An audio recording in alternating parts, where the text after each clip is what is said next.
I was satisfied with the Taytools number 7 joiner plane, so I decided to buy their number 71 router plane. It's certainly not the most expensive router plane out there, but for around 130 bucks, I figured it would be built well. It feels solid out of the box, and all the bare metal is covered in hard grease to prevent rusting. The sole of the plane and the little fence are both properly flat and square to one another, which is nice. I've never used a router plane before, but the design is pretty intuitive. It doesn't really require instructions. There's a square depth collar and a hardened L-shaped cutting blade. The blade itself comes pretty rough and clearly requires prep work for any kind of use. There's also a little pitting around the edges that's caught some of the factory japanning. The japanning on the plane body itself is chipped in some spots, which is annoying. Also, one of the Sapele handles was clearly half-assed on the lathe with rough turning rings left without finishing.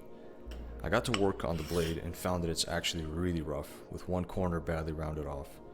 If you've ever had to sharpen or flatten an L-shaped blade, you know that the top surface can only be sharpened using tiny movements, so if it's not close to flat out of the box, it's going to take hours. I finally got the blade faces up to 1200 grit on my diamond stones, which was good enough to test on Douglas fir. I guess it works fine, but like most hand tools, I'll need to build up the skills. Overall, I'll give Taytools a 7 out of 10 for this one.